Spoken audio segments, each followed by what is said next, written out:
so much for being here.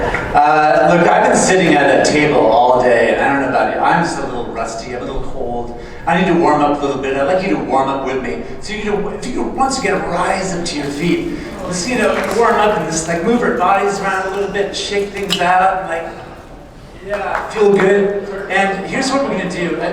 Would you mind singing with me? You don't mind, okay. So let's warm up our voices. First, we're gonna warm up our really low, like James Earl Jones voice down here, right? So let's do some humming, like low, yeah, a little louder than that. John, I'm your father.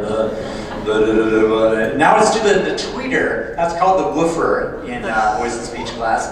Then the tweeter is up here, the nasal parts. This is the Fran Drescher. Let's warm up that. I'm your father. Okay, good. Now we're like thoroughly warmed up vocally. Okay, I'm going to teach you a new song. It's a new wedding song. I hope you like it. I think it's going to be really, really popular at weddings. So I'm going to sing a part of it, and you're just going to repeat it. This half of the room. You're just going to repeat what I do, then I'm going to have you add another part. So first, okay, let me see if I can do this. Now I'm warmed up. Okay. Bum, bum, bum, bum, bum, bum, bum, bum, bum, bum, bum. Really loud! Bum, bum, bum. Keep repeating that. Now you know what it's like to be a cellist at every wedding. That song is, of course, Despacito. Yeah. Sorry, no, it's Pablo Bell's Canon, and let's call it G. So that's kind of a traditional song at weddings, right? But what's a more fun song to have at a wedding? Again, okay, you repeat after me, right? Then you're going to add in a really easy part. Okay, ready? It's going to be ba-na, ba-na, ba-na, ba-na.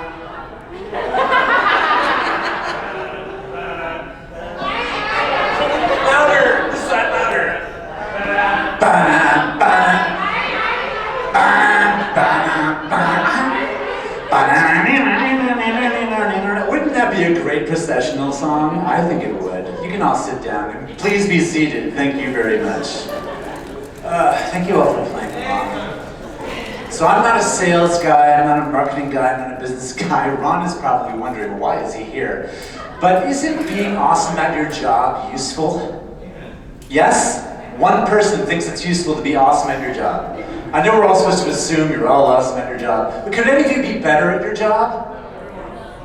We could all be better at our jobs, especially that kind. So, I'm a theater guy, I have a theater background. I moved to New York because that's where all the acting was, and I did that whole life for a while until I got a job on Wall Street, which was much more of a regular paycheck than all the acting gigs. So I kind of stopped doing that for a while. Then time passed, and Lehman Brothers collapsed, and the subprime mortgage industry went down the tank, and I got into weddings. Sort of, kind of fudging my timeline. No one said I would tell the truth. So I ended up doing weddings, and weddings is fantastically entertaining. Oh, these are my biggest fans, by the way. I should really give some context for why you're doing that. At Gallery 118, run by the wonderful Kathy Stout and Kathy Beach Lucas, there was a wonderful event promoting WedProCon. And Doug and I were doing some emceeing and talking up at the conference. And these two young gentlemen, fresh out of school, came running in and sat down in front of me, right, just like that. And in that spirit, they're doing it again. Thank you so much. You're the best. We love you. Thank you so much. I have no idea what I'm talking about anymore. No, but so I'm a theater guy. So I got into weddings, and I started doing. I trained at the Celebrant Foundation and Institute. I became a certified life cycle celebrant. There's actually a school where you can train to do this, and I learned how to do weddings, and I sometimes do memorial services as well, which is a whole different conference. But I got into weddings, and at first I was always concerned about doing what was expected. Like I wanted to make sure everyone knew I was doing a wedding, which is probably smart and professional. But over time I realized that no one really knows what to do. Everyone's just kind of doing something they think they're supposed to do. For example, there's tradition, right? There's tradition. What are we supposed to do? This is how we do it because this is how we do it. Now, traditions are beautiful, they're wonderful. It's a tradition to have a bride dress in white. It's a tradition to have two sides of the aisle and one aisle in the middle. It's traditional to share rings with each other. That's all lovely stuff, and it's recognizable as a wedding. But then we also have personalization. And I feel that tradition and personalization need to go together. They need to go together just like, you know that yin-yang symbol where it's half dark, half white, like the cookie, right? Yin-yang, thank you, yin-yang. So peanut butter jelly goes together. Hall & Oates goes together. Wham, George Michael and, you know, the other guy who's in Wham, they go together as Wham. Is that too old, the reference for all of you? Wow, the years are going by. But I think tradition and personalization need each other. In comedy, there's a whole thing where you establish a pattern, something that's expected, and then you surprise them with a punchline. I feel that tradition is very much that setup, establishment, and personalization is the surprise punchline, if you will. Not that it's always funny, but it's surprising. So I'm getting into weddings. I'm doing weddings year after year after year. And I'm the kind of vendor who arrives probably earlier than I need to. I know a lot of officiants arrive at a venue maybe a half hour before the ceremony. Do you find that? Maybe 45 minutes? A lot of nodding here. The officiant, if you're lucky, if it's actually a professional, shows up around that time. I get there at least 90 minutes early. 2 hours early, maybe, if my wife sees me pacing around the apartment and she's just like, go, just get out of here, just go. You're too hyped up for me. But there's so much to do before the wedding starts. But my point is that I'm privy to see what the venue's like before the guests arrive. And I too often I walk into a place that doesn't seem ready to host such a huge party. You ever get invited to a party and show up early or even on time and the place isn't ready? Like things aren't put away, the toys are still on the floor, the vacuum's still out. Does that ever happen to you? It happens to me with one particular relative of mine. We always arrive, even if we're late. It seems like they're not ready to host anything, and that's how I feel at a lot of weddings. I go to the venue, I'm there early, I'm going through my notes, I'm meeting the DJ and the photographer, and I'm going over everything I have to go over, I'm checking in with the couple, but the space itself isn't done yet. The florists are still working, I understand these things take time, there's petals and stems everywhere. Sometimes DJs are still arriving, maybe there was a traffic problem or something, and I know it's really heavy lifting doing DJ work, so you're in t-shirt and shorts and all that, that's why you're so buff. But what happens is this. I know that all the guests are told, usually they're told for a 5 p.m. wedding ceremony, they're asked to arrive at 4:30, right? It's usually how it works. And a lot of people arrive at 4:30. A lot of people arrive at 4:45. A lot of people are running late, maybe right on time they arrive. Sometimes the bus is late from the hotel, so we hold everything. But inevitably, I notice that there's always guests who arrive earlier than they need to. And they see this backstage activity going on. And I just feel like that should never ever happen. Because that is your first impression of the entire wedding day. So I've just observed things over many years, and I've thought of a few ways, a few points in the evening that you can maybe reconsider when you're planning what goes on. And I'm talking about the planners and the DJs and any musicians. Are there any musicians here?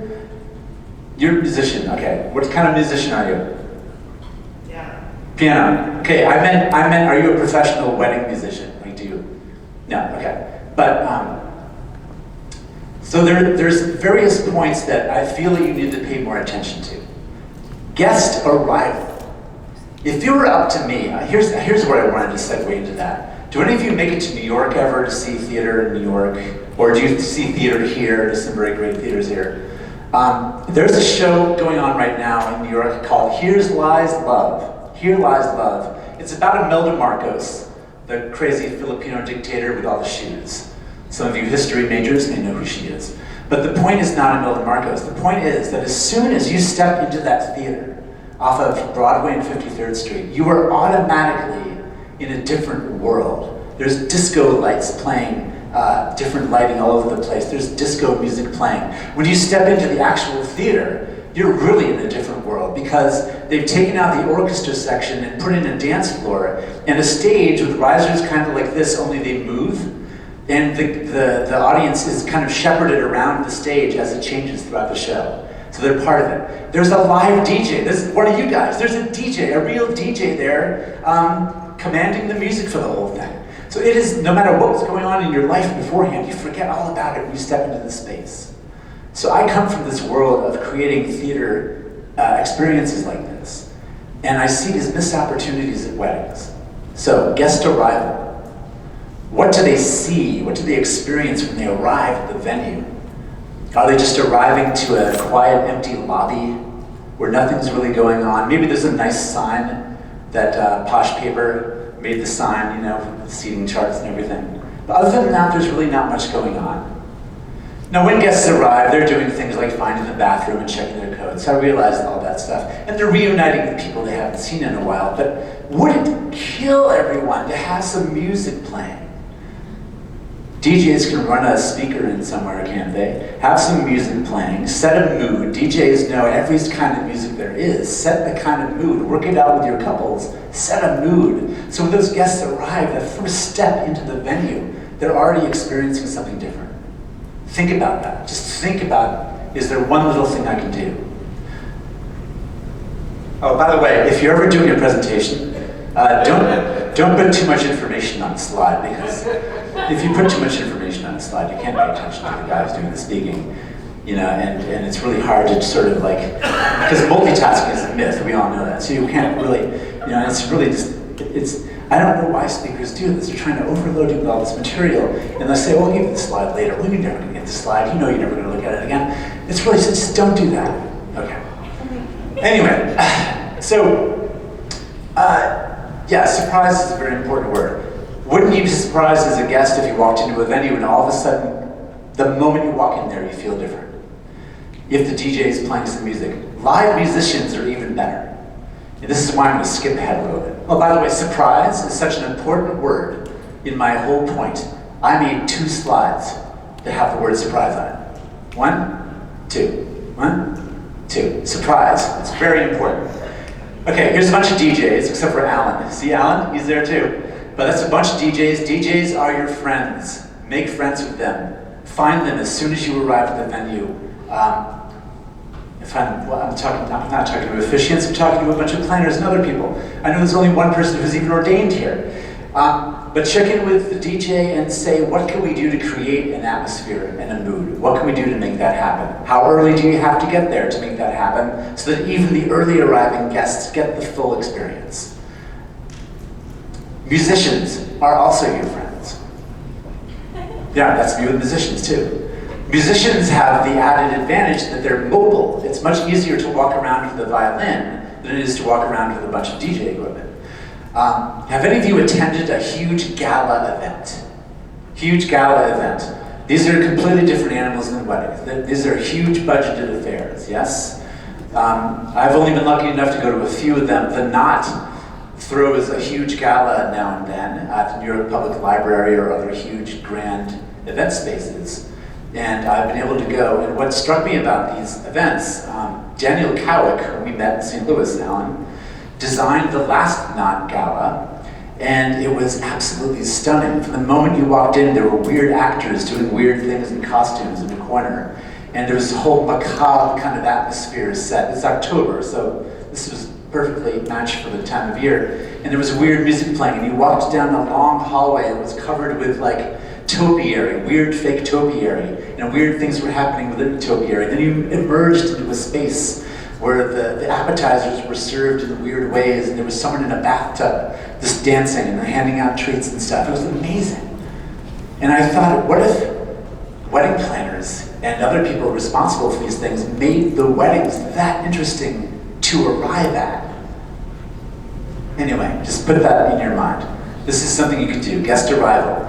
Now, if guest arrival means they're going right into the ceremony space, that's a whole other thing. But here's point 2 of my guest arrival strategy. The guests, at some point, need to be shepherded from the holding area, the lobby or whatever, into the grand ceremony space, yes? What usually happens is some bored, low-level, lifeless staffer comes out and sort of asks people, could you please go into the ceremony space, please? you just kindly make your way into the ceremony space, and it's kind of like a low-key, and no one stops talking at first. It takes 2 or 3 times. Could you please move into the ceremony space? We're starting in 5 minutes, and there's like an edge, you know. Instead of that, who here's been to New Orleans? New Orleans? You ever seen a drum line? A second line? Yeah. Those are fun, yeah? What if, and I've seen a version of this, I'll tell you about in a minute. What if you had a second line, someone with instruments, a guy with drums, a horn section, something, just like leading the people into the ceremony space. Wouldn't that be fun? Do I have any pictures of that? Well, look like that. Just like leading them down the street in a big parade, you know, wouldn't that be a great time? Then you know something's happening. You know, what the guests will be thinking if that happens is, what's gonna happen next? That's the question you want them thinking when you're incorporating surprise, yes? Look, there's other ones, leading the bride and groom right down the street. It's a great idea. There's photographic proof that it's a great idea. There's even this woman, I think she just stands on a platform and people enter the space through, like under her, which, I don't know, that could be funny as you do it. But these are kind of weird, outside the box, modern theater type creativity that I think more people should incorporate. I just think you're missing a huge chance to make a great impression. And you all want to distinguish yourselves from your competitors, right? You want people hiring you. You want people going to Instagram saying, wow, they had that amazing thing at their wedding where there was a party going on and like we hadn't even started the ceremony yet. We had a whole parade into the ceremony space. It was incredible. And then other people think, I want that. Who's the planner who did that way? Just an idea for you. But let's say that the guests, every venue is different. So let's say there is no lobby, there is no holding area, but they're just shepherded right into the ceremony space. Now some of those people are going to be there for 45 minutes, and it might be cold out. Let's face it, a lot of people insist on getting married outdoors, which I'll never understand. It's cold or it's hot. It's hardly ever perfect. It's windy, it's sunny, there's sun glare, there's heat, there's bugs, there's sweat. But other than that, it's great. But let's say that all the guests are like out there for a while.